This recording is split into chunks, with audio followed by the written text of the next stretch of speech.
Amis internautes de Séné Plus pour son deuxième numéro, l'émission Nous allons en parler reçoit une dame très connue pour son militantisme citoyen, son combat pour la démocratie, la paix, l'égalité et surtout la promotion des droits féminins. Elle est aussi ministre conseillère chargée de la francophonie.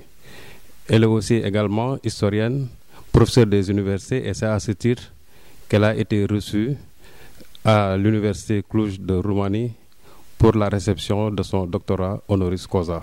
Madame Penomo, récemment vous avez reçu un autre doctorat honoris causa à l'université Cluj de Roumanie.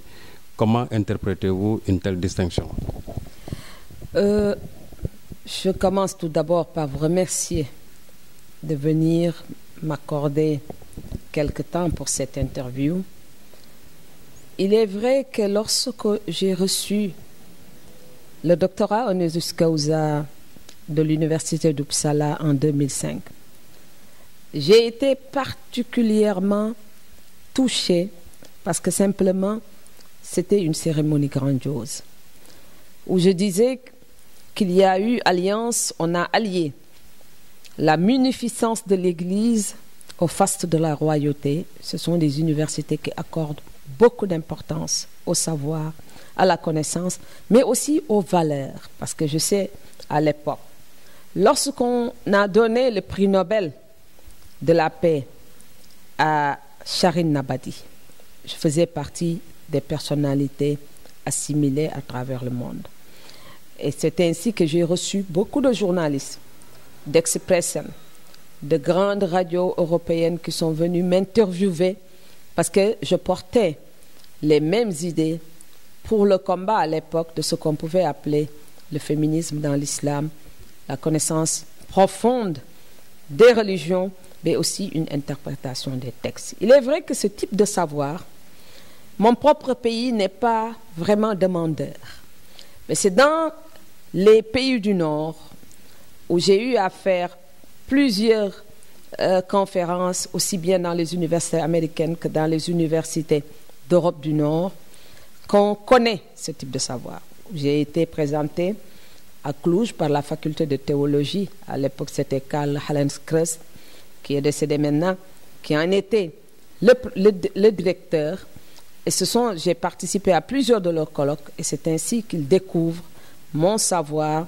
Et il n'y a pas très longtemps, j'ai eu à publier un texte dans un grand dictionnaire anglais, toujours sur les mêmes questions, un dictionnaire qui est très prisé. Et c'est ainsi qu'on vous découvre beaucoup plus à l'extérieur que dans votre propre pays. Pour ce qui est de Babes Boloy aussi, le recteur de l'université est un médiéviste. Et quand il a découvert que j'avais des connaissances en histoire médiévale, où nous avions eu des discussions très approfondies, il a été émerveillé. Et je crois que c'était déterminant. Parce qu'au moment où il prenait la décision, il y avait une discussion entre deux personnalités féminines. C'était moi-même et l'autre personnalité est une très grande dissidente de la période de Ceausescu, une grande poétesse traduite dans toutes les langues. Et ils ont dit, nous allons donner ce doctorat honoris causa à cette femme, personnalité africaine. Et peut-être je suis la première ou le premier Africain à entrer aussi dans ce club fermé où je côtoie des noms comme une référence intellectuelle de première classe, Jacques Le Goff, mais aussi des écrivains que j'adore particulièrement comme Umberto Eco et même le cardinal Ratzinger, parce que ce sont des idées que j'ai eu vraiment à analyser, que je comprends. Par exemple, le nom de la rose de Umberto Eco est un roman, l'un des plus grands romans du XXe siècle, et qui est parti justement de l'histoire du Moyen-Âge pour revenir sur le contrôle de la pensée par l'Église, etc. Donc je pense que c'est beaucoup plus par l'originalité des champs qui m'intéressent que j'ai pu accéder à ces doctorats honoris causa, ainsi que le prix Jean-Paul II, il ne faut pas qu'on l'oublie, pour la paix. Voilà. Donc je pense vraiment, c'est ça, mon intérêt pour les religions, mais aussi l'histoire comparée de ces religions et le fait que je prenne beaucoup de temps à étudier. Peut-on dire que ce deuxième honoris causa vient couronner une carrière universitaire richement remplie? Je crois que c'est une étape parce que personnellement, je n'ai pas encore fini dans ma trajectoire. Vous savez, pour moi, lire, étudier, comprendre est aussi important chez moi que manger et boire. J'ai deux grandes activités dans ma vie. Et je crois que ce sont des activités qui se rejoignent et qui sont des activités très importantes pour ma vie intérieure. C'est la recherche du savoir, les connaissances, mais aussi c'est la spiritualité. J'ai la fille d'une amie qui me disait, Tata, mais toi tu es ayatollah. Je dis non, je ne suis pas ayatollah. J'aurais préféré que tu dises, Tata, tu es une soufie. J'ai une vie spirituelle intérieure très profonde, très importante et très intéressante. À côté de cette vie, l'autre vie, c'est l'acquisition de connaissances.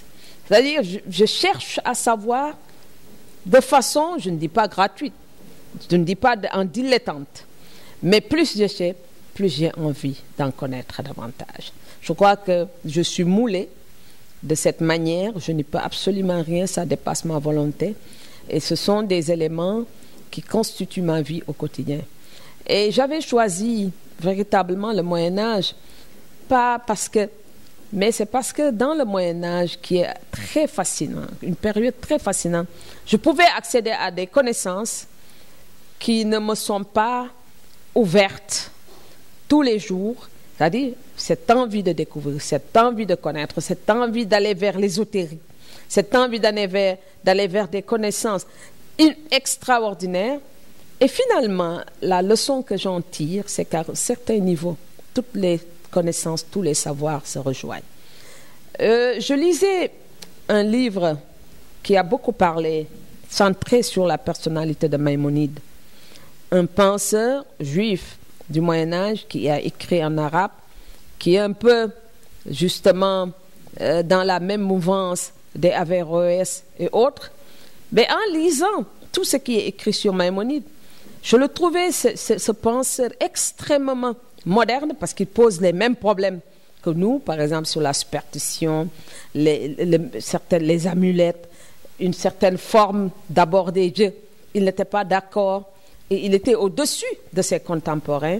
Si je le lis, je lis Averroès ou je lis n'importe quel autre penseur. Moi, bon, on pourra dire Al-Razali, mais moi j'aurais tendance à parler plutôt de Ibn Arabi. J'ai le sentiment que il n'y a pas lieu d'avoir une contradiction profonde, même si on lit d'autres penseurs de l'Occident médiéval, et là je vous renvoie à saint Thomas d'Aquin. Ce sont des gens qui ont eu et ont exercé une réflexion critique sur la foi en utilisant leur raison, et ils ont abouti pratiquement aux mêmes conclusions. Ce qui fait d'ailleurs, à mon niveau personnel, je ne saurais qu'être tolérante, parce que j'ai l'impression qu'à un niveau de connaissance et de savoir, il n'y a pas lieu, en tout cas, à l'intolérance, il n'y a pas lieu d'avoir une approche intolérante, il n'y a pas de raison de ne pas comprendre l'autre. Et c'est ça, à mon avis, ce que j'estime être fondamental chez moi. Je continue ma quête de savoir. Elle ne s'arrêtera pas aujourd'hui parce que tous les jours, je découvre. Tous les jours, on ne peut pas finir. C'est infini, la connaissance. Et il faudra y aller. Peut-être le moment est venu aussi de restituer au maximum, d'aider aussi ses contemporains, en tout cas dans ma propre société, à connaître, à accéder à ce type de connaissances. Mais j'ai le sentiment que je dois tous les jours aller à la recherche, à la quête de ce savoir, qui est infini de toute façon. Dans votre discours de réception, vous avez fait référence à l'hymne de paix de Saint François. Aujourd'hui, on a vu que cette paix-là est sérieusement menacée par le terrorisme mondial. selon vous, quelle est la stratégie qu'il faudra adopter pour vraiment promouvoir la paix et contrecarrer ou bien circonscrire ce terrorisme-là qui menace sérieusement la stabilité du monde? Je crois que l'être humain, de façon générale, ou en tout cas une bonne partie des humains, s'est débarrassé trop vite de Dieu. Et je crois dans le texte de réception, je faisais référence à Al-Biruni, un savant justement du Xe siècle qui disait que un monde sans Dieu n'est pas un monde viable. Et c'est vrai que quand on se situe du point de vue de la foi, on a besoin de Dieu, ne serait-ce que pour nous fixer des limites dans notre action quotidienne.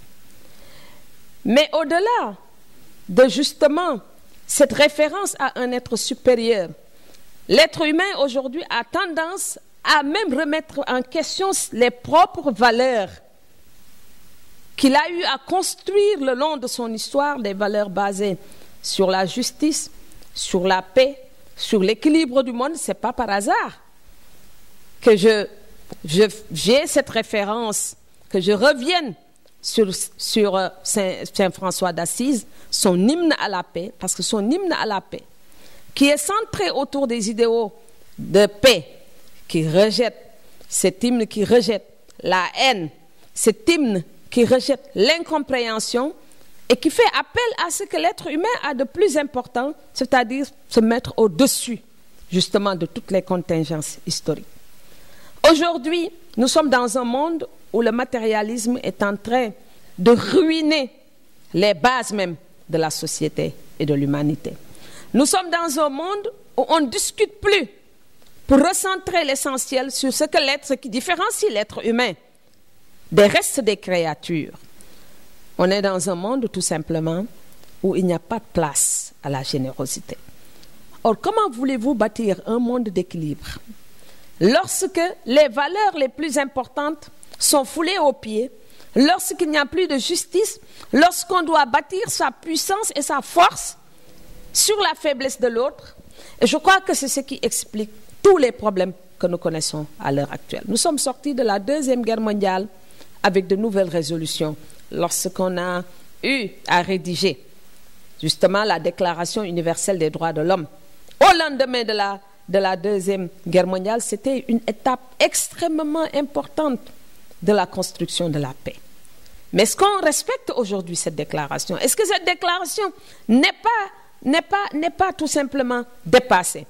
Or, tout le monde sait que la question du Moyen-Orient est la base de toute l'entreprise de déstabilisation de l'équilibre du monde. On n'a pas voulu résoudre les problèmes du Moyen-Orient. Et nous voilà en pleine guerre, dans la Troisième Guerre mondiale, qu'on le veuille ou non.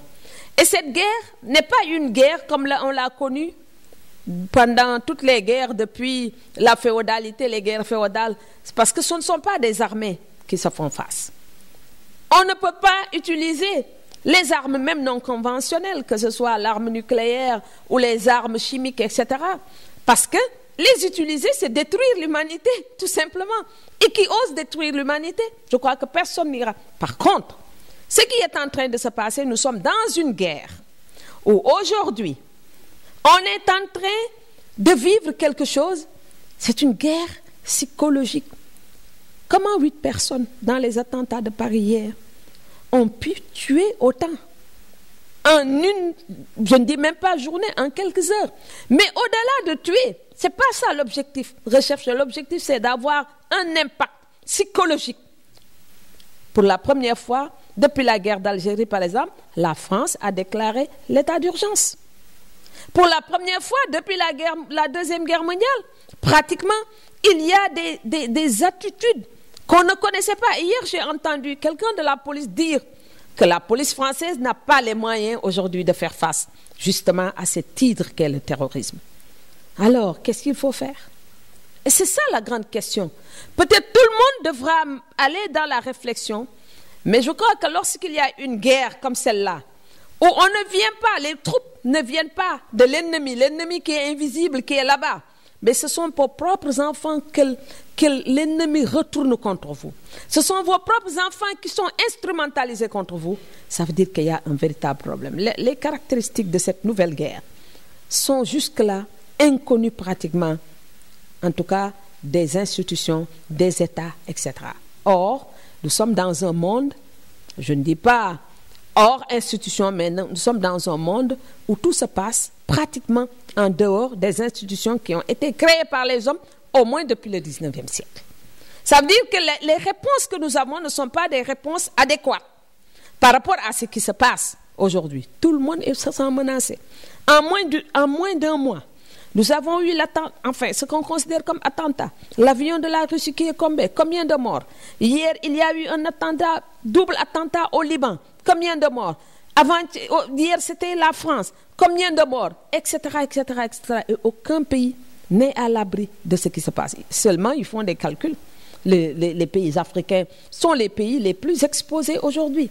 Et je crois que même certaines attitudes ou certaines demandes de la part des pays occidentaux développés, c'est justement transférer tout simplement la lutte sur le terrain des pays africains. Nous devons être extrêmement vigilants sur ce point.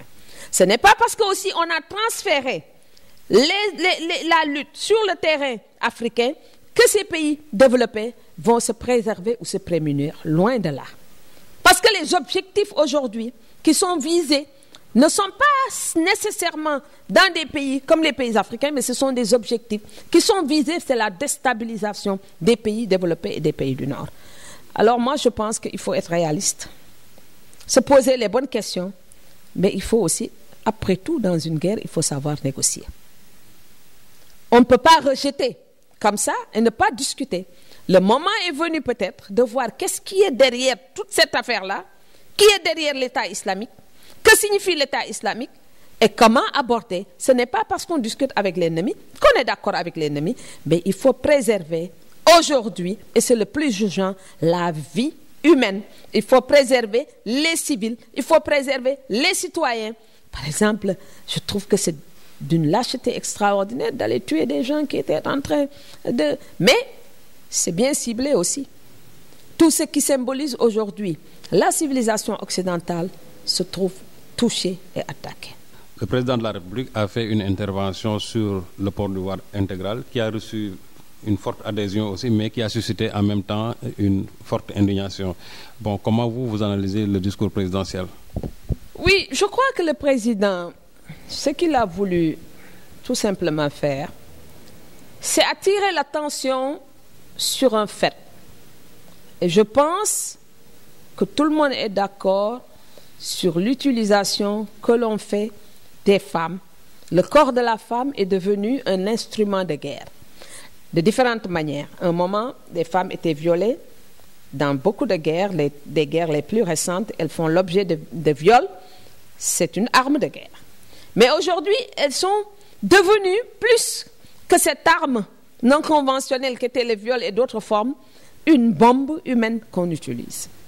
Et cette bombe humaine a été expérimentée sur différents terrains, que ce soit au Nigeria, par exemple, quand une femme qui a son voile intégral, sa burqa ou sa niqab, etc., et qui dissimule une ceinture explosive ou bien une bombe qui va au marché. Lorsqu'une femme arrive dans un marché, on ne peut pas lui dire que vous n'allez pas au marché. Mais quand elle arrive au marché, qu'elle actionne sa bombe, elle devient tout simplement, elle peut tuer énormément. Et c'est ce qui s'est passé dans beaucoup de pays, Niger, Nigeria, etc. Je crois que c'est ce que le président a voulu exprimer de façon, certes, lapidaire, mais au fond, il s'agit aujourd'hui d'attirer l'attention des citoyens sénégalais et du monde de façon globale sur le fait que la femme est de plus en plus instrumentalisée à son corps défendant. Elle est devenue une bombe humaine, mais justement, c'est derrière ce voile de la pudeur qu'on instrumentalise la femme. Et je crois qu'il faut d'abord expliquer aux gens de quoi il s'agit. Je crois que c'est l'explication qui doit accompagner la décision du président qui manque jusque-là. Parce que il a donné une décision, on interdit le voile intégral, mais personne n'a dit pourquoi on doit interdire ce voile intégral. Et c'est ce travail d'explication qui, à mon avis, n'a pas été fait jusque-là. Là aussi, ne serait-ce pas réduire le problème, c'est-à-dire mettre le problème sous un angle purement réducteur, dans la mesure où, jusqu'à aujourd'hui, le voile intégral n'a pas constitué une véritable menace et que, en réalité, les terroristes n'ont pas besoin peut-être d'un voile intégral pour passer à l'attaque. Je crois qu'il a réagi beaucoup plus en tant que président de la CEDEAO, président en exercice de la CEDEAO, qu'en tant que président de la République du Sénégal. Parce que c'est vrai, en général, ceux qui portent le voile intégral, les femmes qui portent ce voile, ne sont pas nécessairement sénégalaises. Et ensuite, notre culture n'est pas une culture de voile intégral ou de voile. Vous savez, l'habillement est un trait culturel, à la fois qui répond à l'histoire d'un pays, mais qui répond aussi aux conditions géographiques d'un pays. Là, on porte la burqa, c'est parce que ce sont des pays de montagne, il fait excessivement chaud, il fait excessivement froid, et la burqa a toujours servi à protéger les femmes. Je prends le cas de l'Égypte, dans toute l'histoire de l'Égypte. Si vous voyez les fellagas, les femmes qui travaillent, par exemple, dans le milieu rural, mais elles ne portent jamais le voile. Tandis que la femme citadine du monde urbain, elle peut se permettre de porter le voile parce qu'elle ne travaille pas, la plupart du temps.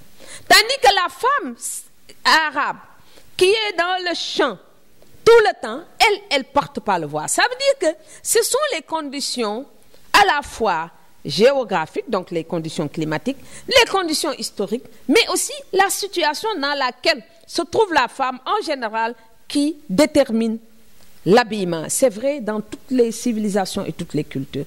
Et nous, je pense que si nous voulons nous habiller de façon tout à fait décente, notre culture, quand même, a répondu à la question depuis très longtemps. C'est le grand boubou.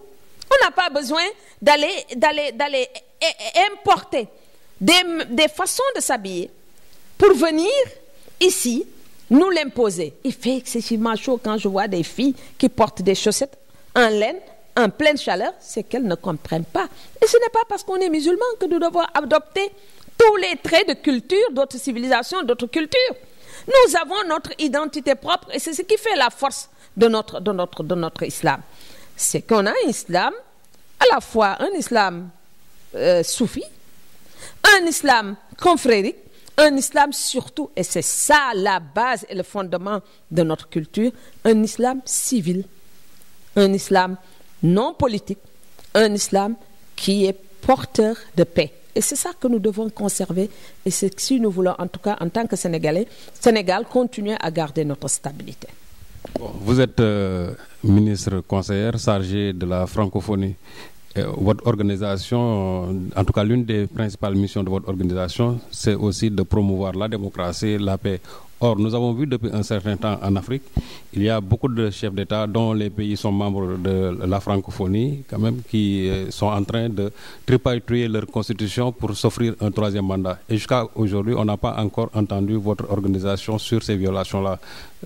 Qu'est-ce qui explique un tel mutisme? Je vais vous dire, moi, je préside la commission politique qui traite de toutes ces questions-là. Et je peux vous affirmer ici que ce sont des débats qui ne sont pas du tout éludés au sein de la francophonie. Dans la commission politique, on discute beaucoup de ces questions-là et de ces sujets. Le cas du Burundi, je sais que le Congo-Brazzaville, on attend, on ne sait pas ce qui va se passer au Congo-Kinshasa. La situation, par exemple, du Burkina Faso, toute la transition a été accompagnée par l'Organisation internationale de la francophonie. Et s'il y a une réussite au sein de cette organisation, en dehors des questions culturelles qui l'ont portée sur les fonds baptismaux, il y a quand même la question essentielle, importante, intéressante, par exemple, des processus électoraux. Ce sont des processus qui ont été souvent suivis, accompagnés en termes de formation, comment on appelle ça, de suivi sur le plan électoral.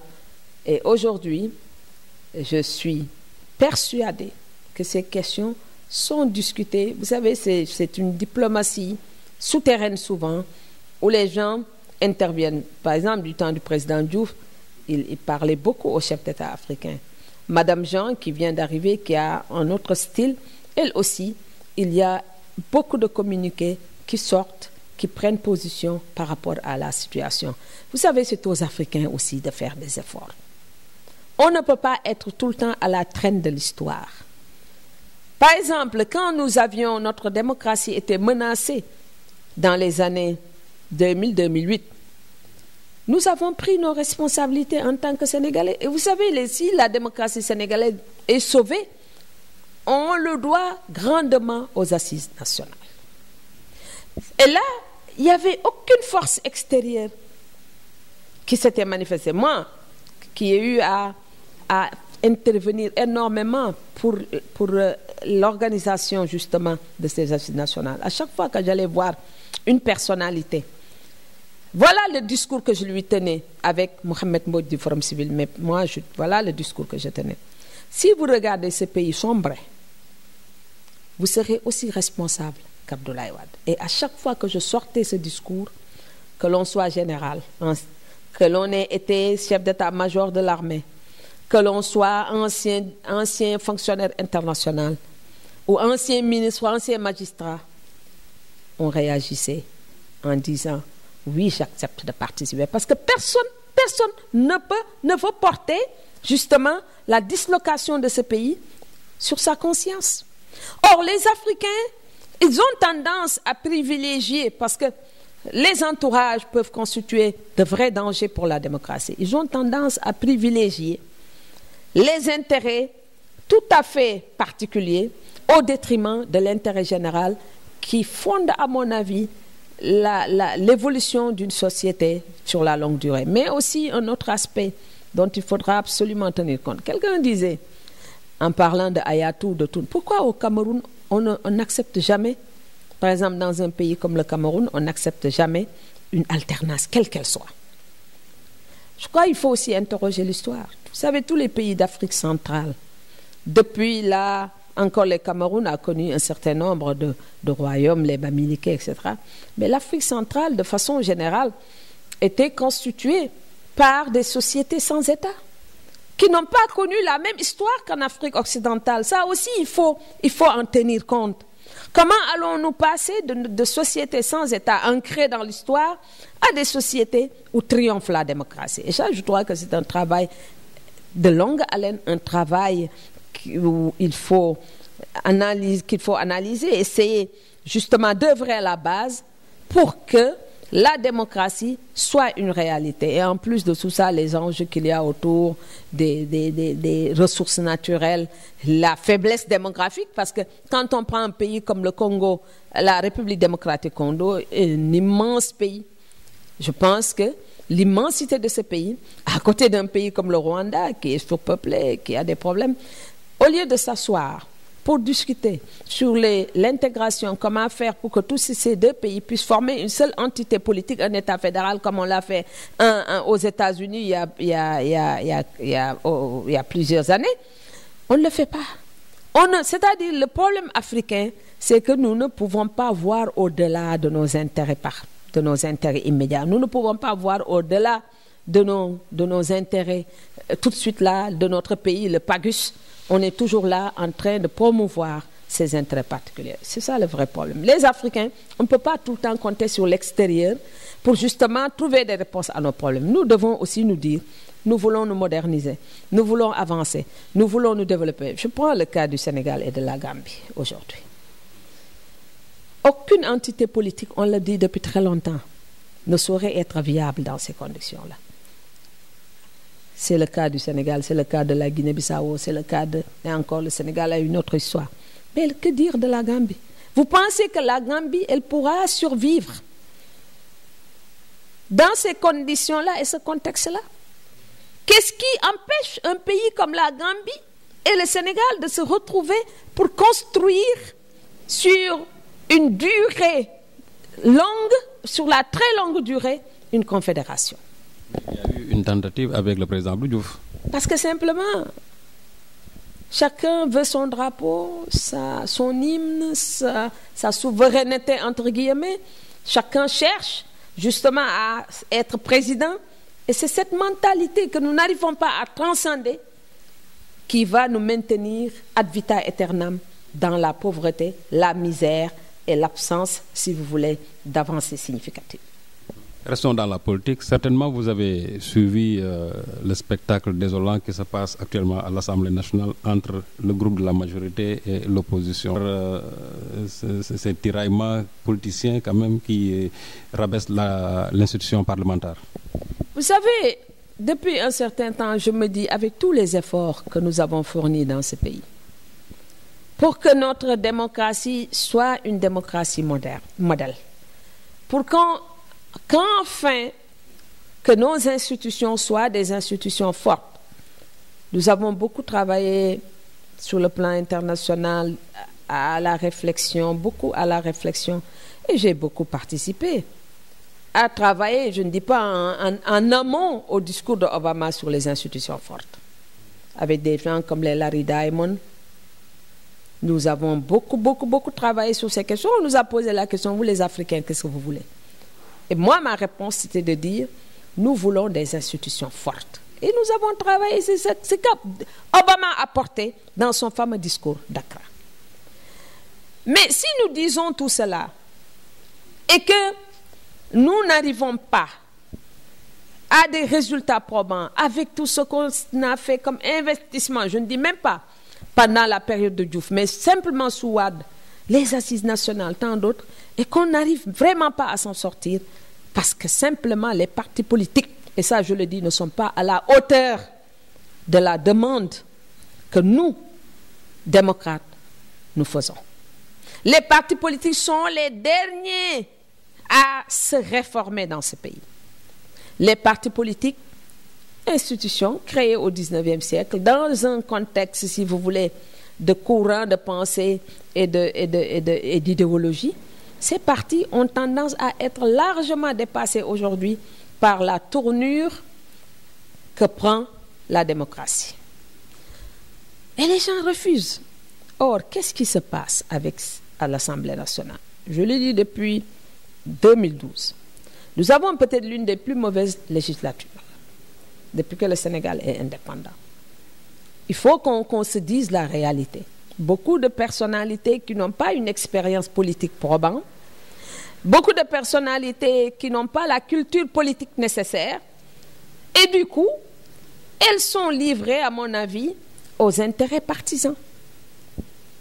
Dans un contexte aussi, il faut le dire, où le PDS, et ça c'est mon opinion personnelle, a joué son rôle historique et en fin de parcours. Il faut accepter la réalité. C'est-à-dire les partis, les hommes, tout le monde, le renouvellement fait partie de la vie. Le renouvellement fait partie de la trajectoire des sociétés. Les sociétés naissent, évoluent, bougent, comme les êtres humains qui naissent, qui grandissent, etc. Or, on ne peut pas toujours jouer le même jeu de la manipulation, de la ruse pour arriver justement à des parts. Or, c'est ce qui se passe et c'est ce qui explique aujourd'hui que notre Assemblée se trouve bloquée. Dans un pays aussi qui se respecte, on a besoin d'une majorité forte dans une institution comme l'institution parlementaire, mais on a aussi besoin d'une opposition capable de porter la réplique à la majorité sur, évidemment, les intérêts des populations et des citoyens. Or, ça c'est le grand problème. Et moi, je ne dérogerai pas une seule fois de ce que de ma vision. C'est l'école qui doit être au centre de notre démocratie. Si les gens vont à l'école, ils vont à l'école pas pour rien. Ils vont à l'école pour porter le progrès dans un pays. On ne peut pas avoir des gens qui vont à l'école, qui étudient et qui sont mis sur la touche au profit ou au détriment d'autres qui n'ont pas fait cet effort d'avoir été à l'école. L'institution parlementaire doit être investie par des hommes politiques de haut niveau, de grande qualité et de probité morale. C'est ça qui fera que l'institution pourra faire face justement à un exécutif qui a tendance à contrôler tous les pouvoirs. Ben, l'institution parlementaire ne peut pas être l'institution la plus faible face à l'exécutif ou face au pouvoir judiciaire. Là, il y a un travail à faire dans notre Assemblée, à l'intérieur des partis politiques. Il faut que les gens qui sont instruits occupent les devants de la scène et qu'on fasse aussi, au sein des partis politiques, de l'éducation politique. Moi, je pense que si nous ne faisons pas ça, notre institution parlementaire restera toujours une institution très faible. On se bagarre, on s'insulte. Et moi, de tous les débats là que j'entends depuis plusieurs mois, je n'entends pas de débat sur l'école sénégalaise. Je n'entends pas de débat sur le PSE. Je n'entends pas de débat sur l'avenir de l'agriculture au Sénégal. Et voilà, c'est ça. Et le Parlement doit faire un travail de contrôle sur l'exécutif. Si aujourd'hui on dit qu'il y a une loi rectificative, oui, je veux bien, mais c'est au Parlement de voir pourquoi cette loi rectificative, qu'est-ce qui explique, est-ce qu'on a... Ben, alors Serigne Sall, si c'est ça l'institution parlementaire, c'est pas la peine, on n'a qu'à se focaliser sur l'exécutif, qu'on travaille et puis c'est tout. Oui, Madame Pendabou, il faut aussi se dire que le combat pour la parité, pour laquelle beaucoup de féministes se sont battus, aujourd'hui est en partie responsable de ce qui se passe à l'Assemblée, parce qu'il y a beaucoup de femmes incultes aussi qui sont envoyées à l'Assemblée et qui ne peuvent pas tenir tête en tout cas, qui ne connaissent pas beaucoup le travail parlementaire. Vous savez, j'étais l'une des rares, et personne ne peut douter de mon féminisme ici au Sénégal, à avoir dit que cette loi sur la parité n'était pas une loi nécessaire. Ce n'est pas parce que je refuse que les femmes soient au pouvoir ou aient accès aux ressources. On peut avoir accès aux ressources de différentes manières. Mais moi, je préfère avoir 2 femmes vraiment capables. Parce que c'est ça qui va apporter le changement qualitatif que nous cherchons tous.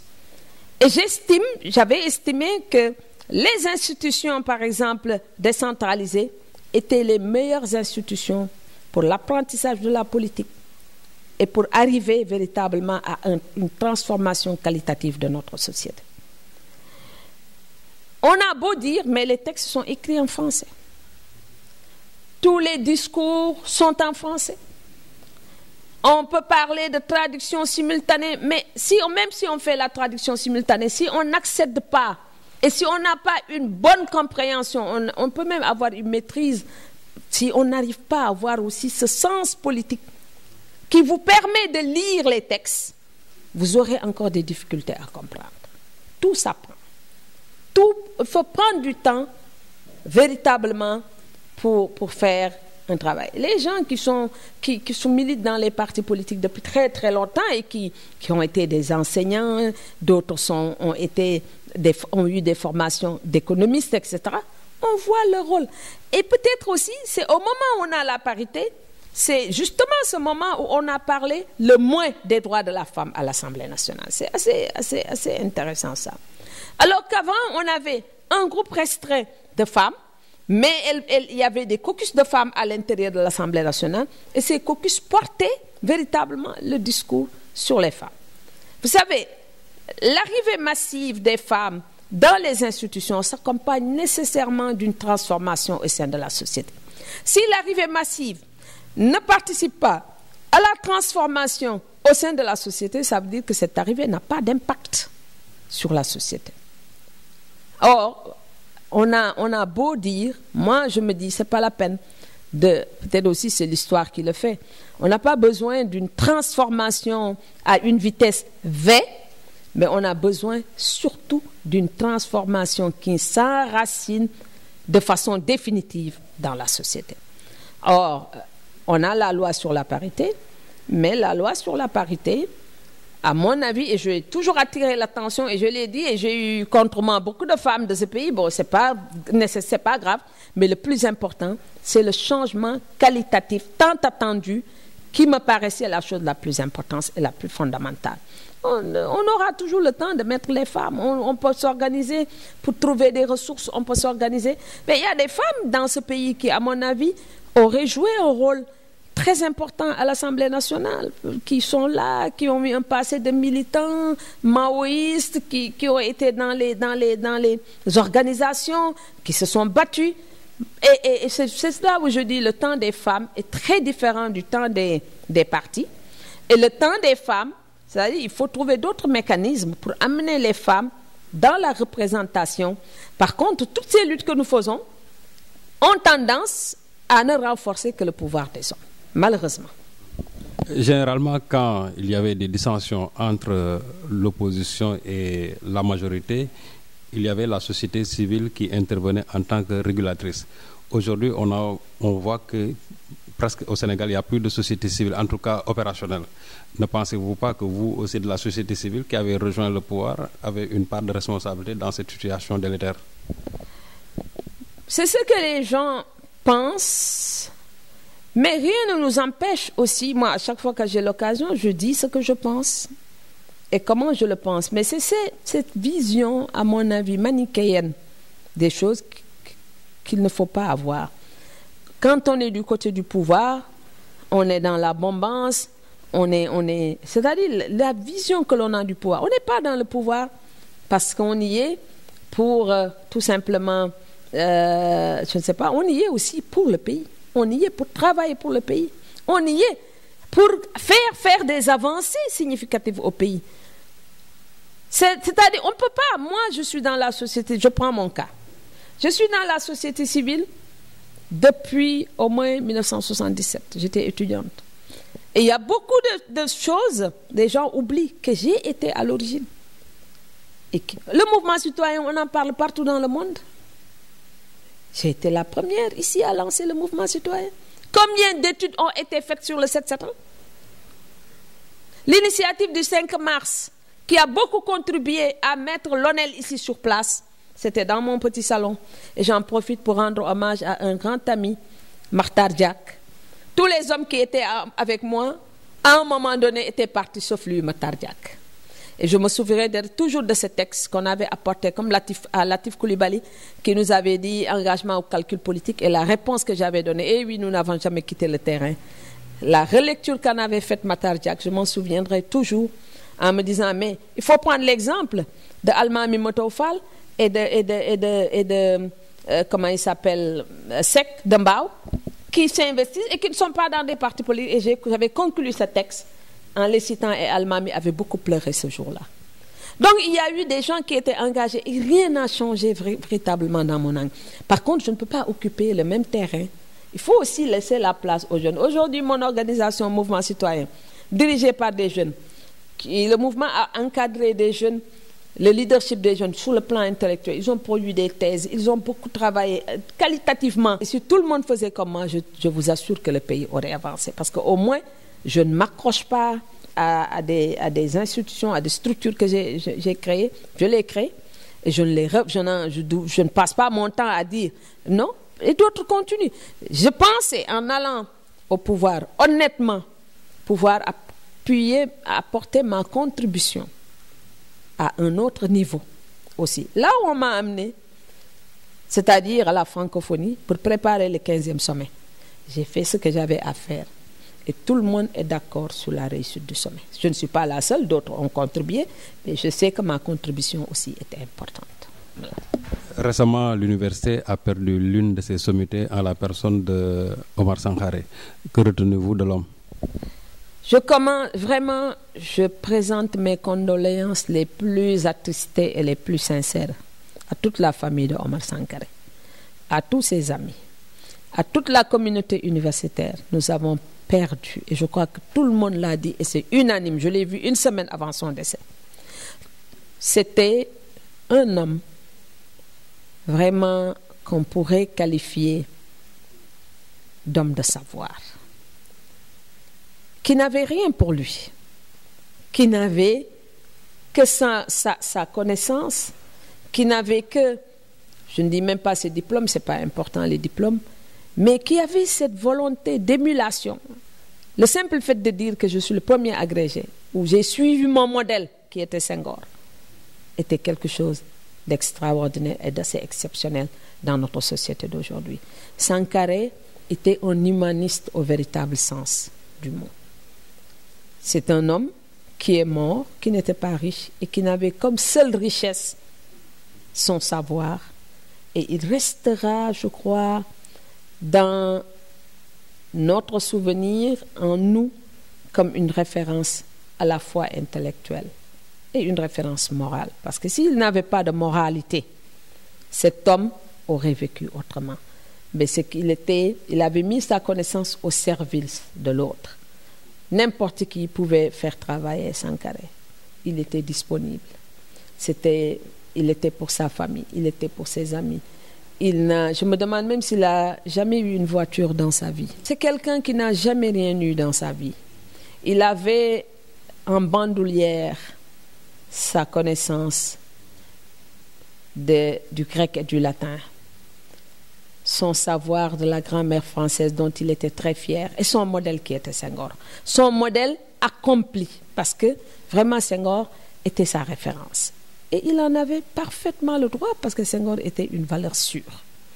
Et ce que je retiens toujours de Sankaré aussi, cette humilité et cette modestie, qui faisait que cet homme a vécu toute sa vie durant, il ne s'est jamais acheté la plus petite voiture. Et le jour où il m'a dit qu'il voulait acquérir un ordinateur, mais qu'il n'en avait pas les moyens, j'en étais complètement affligée. Je me dis, voilà au moins un investissement qu'aurait dû faire l'université.